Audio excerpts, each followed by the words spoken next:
Então fala assim comigo: Jesus é o cabeça. Sobre quantas coisas?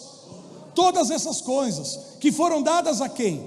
Ao seu corpo, a saber, a igreja. E aí no versículo 23 diz: a qual é o seu corpo, a plenitude daquele que a tudo enche em todas as coisas. A tudo enche em todas as coisas. Jesus é o cabeça, nós somos o corpo, como corpo somos igreja, a igreja é o corpo, e foi dada à igreja para fazer Jesus cabeça de todas as coisas, para que Jesus seja tudo em todos. Nós existimos como igreja para fazer de Jesus tudo em todos. Levanta a tua mão direita, diga assim comigo: Ele é o cabeça de todas as coisas, e nós como igreja, como corpo de Cristo, estamos aí para fazer Jesus, aleluia, o cabeça de todas as coisas, para que Ele mesmo seja tudo em todos. Tudo em todos.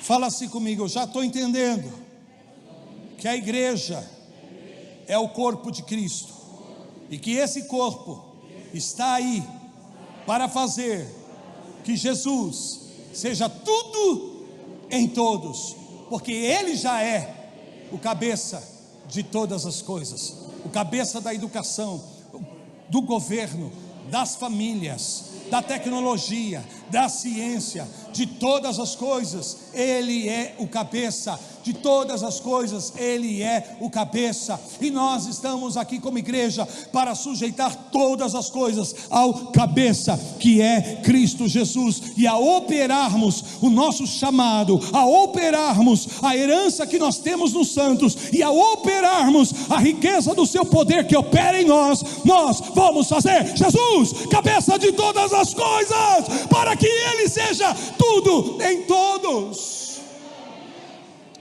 Isso é por demais grandioso, de maneira que só a plenitude de vida não pode fazer isso. Estão me ouvindo? Só a plenitude de vida não pode fazer isso. Por isso que Jesus não veio edificar igrejas, Jesus veio edificar uma igreja. Só há uma igreja de Jesus, uma igreja de Jesus. Obrigado pelo teu amém. Só há uma igreja. Porém, como é isso, apóstolo? Temos que ler Mateus. Vamos pensar um pouquinho no que Jesus fala, e eu vou terminar aqui em Mateus. Tudo bem, queridos? Estão comigo? Fala assim comigo: eu já sei que a igreja é corpo, mas o que é esse corpo? Qual é a natureza desse corpo? Como eu posso definir esse corpo? Precisamos da sabedoria e revelação de Deus. Sabedoria e revelação de Deus. Então deixa eu abrir aqui com vocês a palavra de Deus em Mateus capítulo 16. E esta vai ser a nossa série para esse mês todo. Tá bom? Vamos falar do corpo de Cristo, a igreja.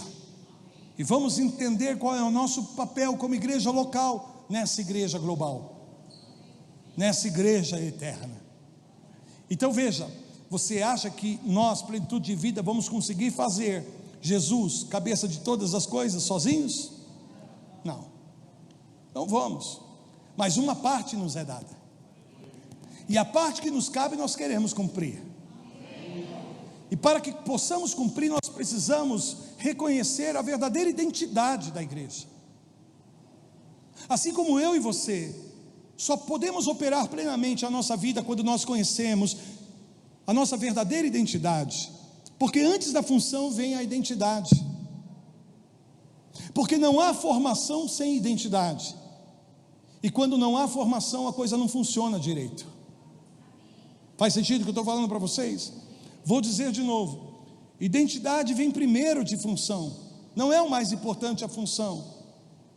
Quando você não tem a identidade correta daquilo, aquilo vai funcionar de uma maneira equivocada, pode ser distorcido, abusado. Compreende o que eu estou dizendo? Porque na identidade, quando se estabelece a identidade de algo, então você pode gerar uma formação naquilo. e a correta função daquilo. Em tudo é assim. Na tua vida, se você desconhece quem você verdadeiramente é, qual é a sua identidade, você não vai ter a formação devida, e por isso não vai funcionar a tua vida como deveria funcionar, de acordo com a tua verdadeira identidade. Então, identificar a identidade da igreja nos leva a entender o seu processo formacional, para que ela funcione como tal. Porque a igreja, irmãos, é um mistério de Deus. Vou dizer de novo, é um mistério de Deus que foi revelado pelas Escrituras. A igreja não é algo simplesmente que a gente pode dizer que veio à existência em um determinado tempo, como muitos dizem, a igreja nasceu em Atos dos Apóstolos. Sim, mas nós precisamos tomar muito cuidado quando a gente usa essa explicação de que a igreja nasceu ali em Atos, quando o Espírito Santo foi derramado no capítulo 2. A igreja sempre existiu, antes mesmo de Atos, antes mesmo de Cristo vir ao mundo, a igreja já existia. Porém a igreja era um mistério que estava oculto em Deus, na mente de Deus, no plano eterno do Senhor. E a igreja toma a sua forma, ou seja, a sua manifestação aqui na terra, deixa de ser um plano eterno de Deus, o pensamento eterno de Deus, e se manifesta quando Cristo morre e ressuscita. Amém? A igreja nasce para nós em sua manifestação, em sua expressão, quando Jesus precisamente morre e ressuscita.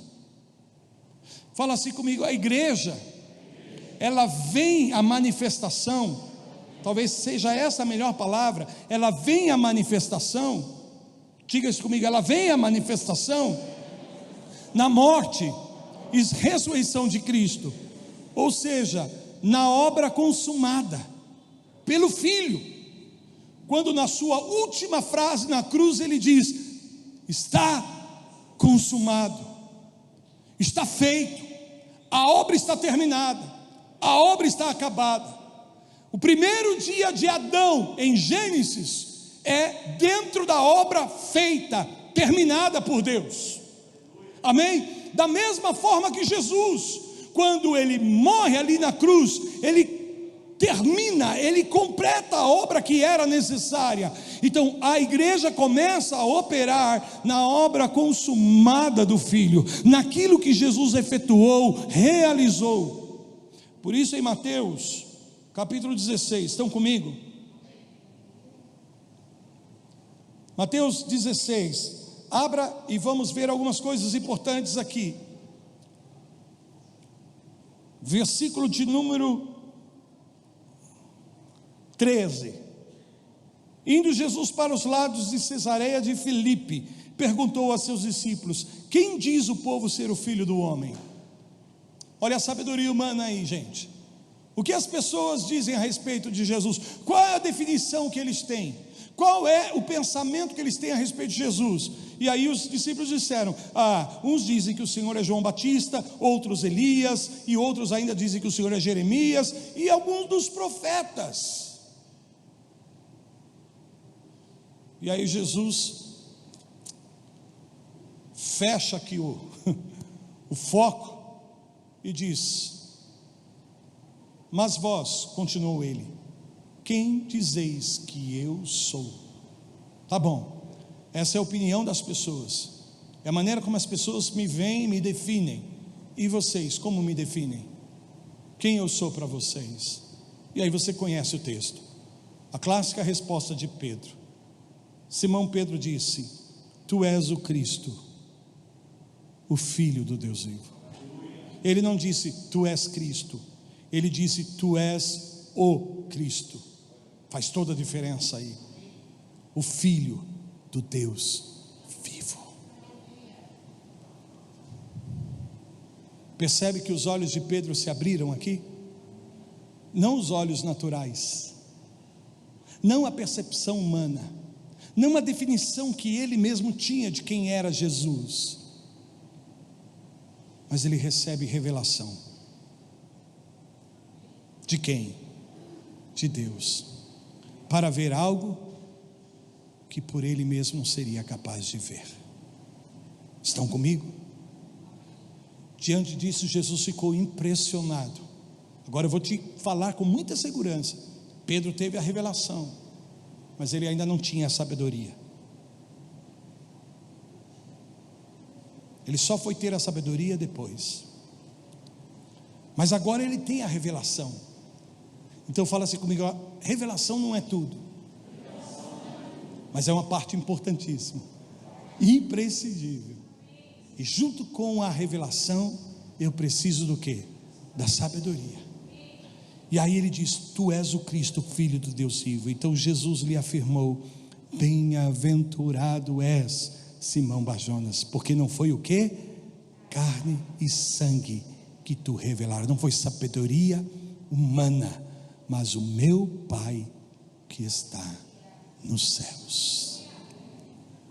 O que Pedro viu, por meio da revelação, que quem estava diante dele não era a imagem de Maria, não era feito a semelhança de Adão ou de José, mas quem estava ali era feito a imagem do Deus invisível. Ele, a exata expressão da plenitude de toda a divindade. Pedro, por revelação do Pai, olha Jesus e não o identifica com a sua família humana, mas o identifica como a imagem, como a semelhança e como a própria vida de Deus, porque ele diz: tu és o Filho do Deus vivo. Em outras palavras, Pedro está dizendo: em ti, no teu corpo, Cristo, carrega a imagem, a semelhança e a vida de Deus. Jesus ficou tão impressionado, tão alegre, que ele diz assim: tu és bem-aventurado, Simão Barjonas, porque não foi carne e sangue que te trouxe esse conhecimento, mas o meu Pai que tu revelou. E aí ele segue dizendo, diante dessa revelação, diante dessa expressão, da revelação que Pedro recebe, de que Jesus é a imagem, é a semelhança, e carrega nele a vida de Deus, que ele é o Cristo. Por isso ele disse mais tarde para Filipe: quem vê a mim, vê o Pai. Porque Jesus não se parecia com Maria, mesmo sendo filho de Maria na carne e sangue, amém?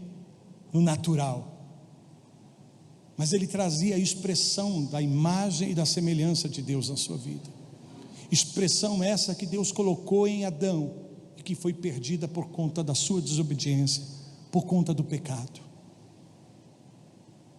O homem perdeu a expressão da imagem e semelhança, e consequentemente a própria vida de Deus, quando ele pecou. Por isso que a Bíblia diz que ele morreu, logo todos morreram, porque todos que são nascidos da carne e do sangue, nascem debaixo do pecado, destituídos da glória de Deus. E o que é a glória de Deus? É a imagem, semelhança e vida de Deus. Diga isso comigo: imagem, semelhança e vida de Deus. Quando você olhava para Adão, você via a imagem, a semelhança e a própria vida de Deus, porque ele foi feito à imagem e semelhança, e Deus soprou sua vida nele, e ele passou a ser uma alma vivente. Mas quando ele pecou, ele morreu espiritualmente, ele perdeu essa vida de Deus, logo perdeu a expressão de Deus, a imagem e a semelhança, e isso vem ser restaurado no corpo de Cristo. E quando Pedro recebe essa revelação: tu és a imagem, a semelhança do Deus vivo, tu és o Filho, tu és o que traz essa herança, essa imagem. Aleluias. Esse corpo vai restaurar a imagem e semelhança de Deus na terra, e vai expressar a vida de Deus na terra. E agora Jesus está dizendo: esse corpo é você, igreja, meu corpo. Vocês carregam a imagem, a semelhança e a própria vida de Deus em vocês. Fala assim comigo: a igreja de Jesus carrega a imagem, a semelhança e a vida de Deus. Nós carregamos a imagem, a semelhança e a vida de Deus, e nós precisamos expressar essa imagem, essa semelhança, essa vida de Deus em tudo aquilo que fazemos e em tudo aquilo que nós somos. Expressar a imagem, a semelhança e a vida de Deus, para que Cristo seja tudo em todos. Se eu não expresso isso, eu estou descumprindo a função da igreja, porque não identifico a sua verdadeira identidade, sua verdadeira natureza. Então, queridos, ouça-me para mim concluir, porque esse texto nos dá muita margem aqui para aprendermos algo tão precioso que é a igreja. Jesus disse: também eu te digo, tu és Pedro, e sobre esta pedra edificarei a minha igreja, e as portas do inferno não prevalecerão contra ela. Chama atenção para duas coisas. Primeiro, Jesus fala edificarei, está no futuro e não no presente. Ele não disse estou edificando a partir daquele momento, ele está dizendo eu edificarei, porque ele precisava cumprir algumas coisas, e ele cumpriu na cruz. Ele disse está consumado, para que a igreja comece a ser levantada, para que a igreja do Senhor Jesus na terra comece a ser edificada. Segunda coisa que eu chamo a atenção: Jesus, em todo o seu ministério, ele tinha muito cuidado de chamar o foco para Deus, para o Pai, em tudo que ele fazia e expressava, porque ele era a representação de Deus, a imagem, semelhança e vida de Deus. Então, quando ele falava, e as pessoas ficavam admiradas, diziam: eu não falo de mim mesmo, eu falo pelo Pai, é o Pai que me mostrou, o Pai que falou. Todo o tempo ele está falando: é o Pai, não sou eu, é o Pai, é o Pai, é o Pai. Mas quando chega esse momento, ele diz assim: eu edificarei a minha igreja. Amém? Fala assim comigo: minha. Então fala assim comigo: Jesus é o único dono e o único arquiteto da igreja. É Ele que constrói a igreja, e é Ele que é dono da igreja. Ele usa a palavra eu e minha, que no grego são as mesmas palavras, mou. Você pode pegar o dicionário grego, eu, mou, do grego, e minha, mou. E essa palavra do grego mou é traduzida para nós do português como ego, e você conhece bem o significado dessa palavra, ego. Então ele está usando o seu ego quando se trata da igreja. Eu edificarei. Não é apóstolo que edifica, não é pastor que edifica, não é homem nenhum que edifica, não é mulher nenhuma que edifica. Quem edifica a igreja é Jesus, porque a igreja é dele, a igreja é dele, e ai daquele que toca na igreja dele, ai daquele que atenta contra a igreja dele, porque está atentando contra o seu próprio corpo, está agredindo o seu próprio corpo. E não vem com essa, meu irmão, de dizer a igreja está mal, que a igreja do Senhor não está mal. A igreja do Senhor não está mal. A igreja do Senhor é imaculada, é santa, é sem mancha, é sem ruga. A igreja do Senhor é plena, a igreja do Senhor é o seu corpo. E dizer que a igreja está mal é o mesmo que dizer que o corpo de Cristo está mal.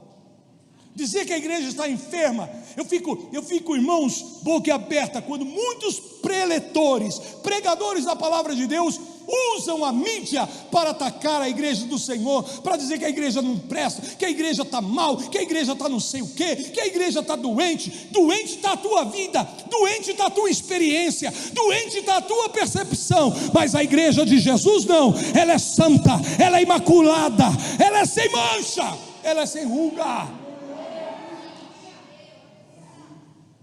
Porque pegamos as nossas experiências pessoais na igreja local e tentamos definir a condição da igreja do Senhor por conta das minhas más experiências,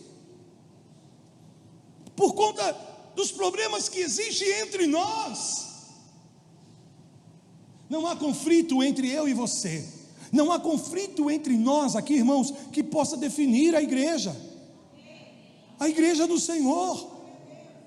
O problema não está na igreja, o problema está em mim, o problema está em você.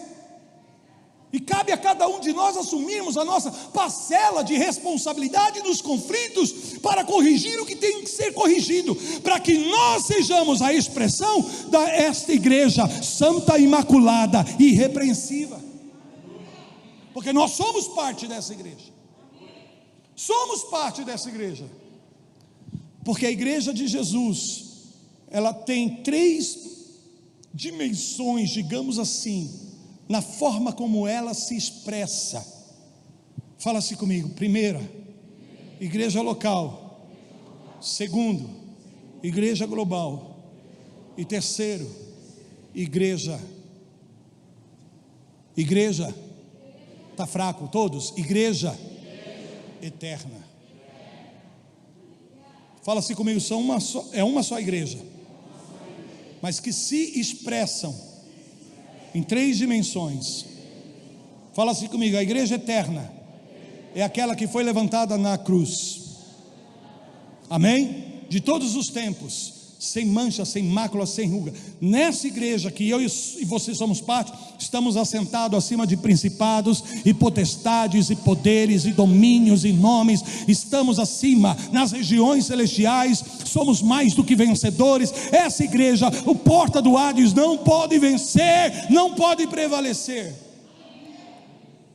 E aí, essa dimensão da expressão da igreja como igreja global,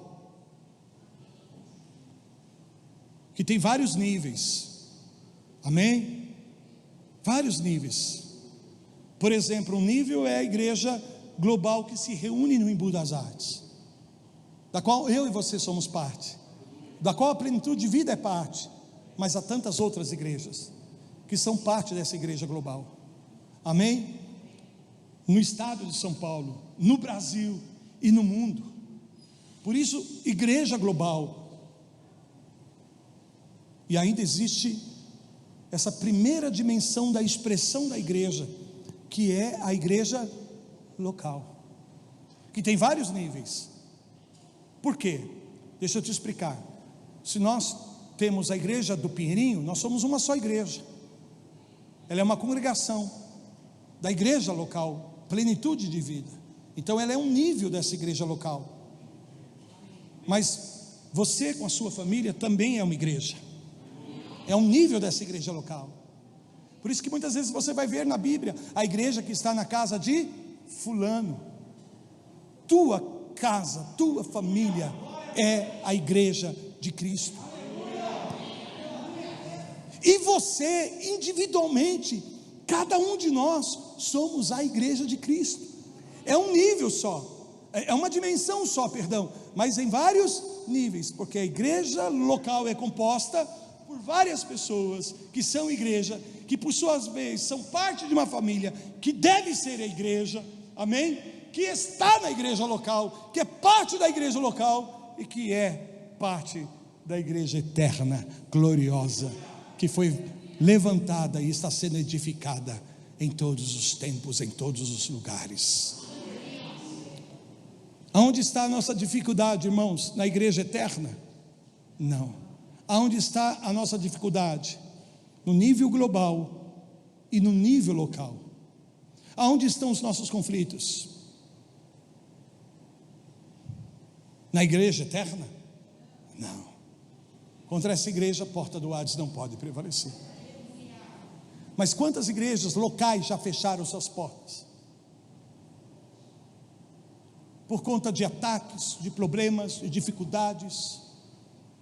E esse é o grande erro que o diabo comete. Ele acha que se ele fechar a porta de uma igreja, ele está acabando com a igreja de Jesus.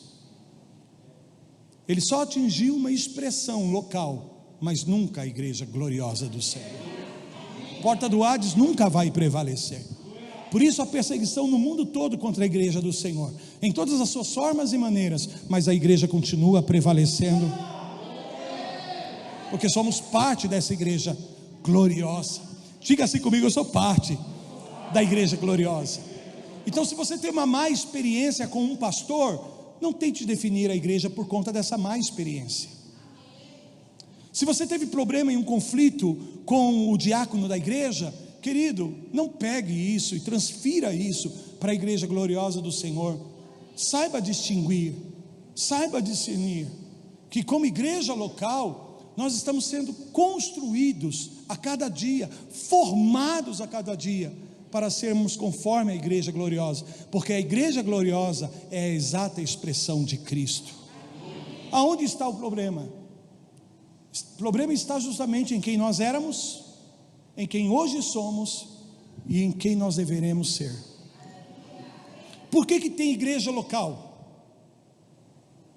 Por que você não é parte da igreja eterna logo de vez e não participa da igreja local? Porque você jamais vai conseguir ser a expressão de Cristo na sua vida, se você não for reunido a uma família local. Porque na família local é que nós somos desenvolvidos, é na família local onde nós somos formados, porque nós trazemos resíduos do nosso velho homem, da nossa velha natureza, e é por isso que temos conflitos, porque trazemos muitas coisas em nós mesmos, desafios, dificuldades, coisas que precisam ser vencidas, e aí Deus nos coloca em família, numa igreja local, e nos coloca líderes designados por Ele, amém? Que também estão no mesmo processo, porém receberam funções específicas, mediante a graça de Deus, e todos juntos como uma família, estamos aprendendo a ser hoje, o que de fato já é a igreja eterna, a igreja gloriosa. Então o que nós temos que fazer, amados, a cada dia, nas nossas dificuldades, nas nossas imperfeições, nas nossas limitações, não pegar essas coisas e definir a igreja com base nelas, mas olhar para essa igreja gloriosa, esse corpo de Cristo, ressuscitado e vitorioso, saudável, maduro, pleno, e dizer: eu vou alinhar a minha vida e os meus relacionamentos, então vou perdoar quem eu devo perdoar, não importa quem tenha razão, eu vou perdoar, porque quando eu me perdoo, então eu estou me parecendo com a igreja eterna, eu estou expressando a imagem de Cristo na minha vida, porque no meu lugar Ele faria a mesma coisa. Não vamos mentir mais uns aos outros, não vamos perseguir mais uns aos outros, e quando surgir algum tipo de conflito, assuma a tua parcela de responsabilidade. Sabe por quê, irmãos? Porque muitas vezes as pessoas querem culpar alguém ou algo, e ela não assume a sua parcela de responsabilidade. E tem alguns casos, e só alguns casos, em que a pessoa não tem só uma parcela, ela é a única, exclusiva responsável pelo conflito, porque foi ela que criou, por conta de coisas que precisam ser vencidas, tratadas na sua vida, sujeitas ao tratamento de Deus, mediante a ação e expressão dessa igreja local, porque aqui é onde nós somos desafiados, sim ou não? Ferro com ferro se afia, e assim somos nós, nos relacionamentos, e assim é na tua casa, na tua família,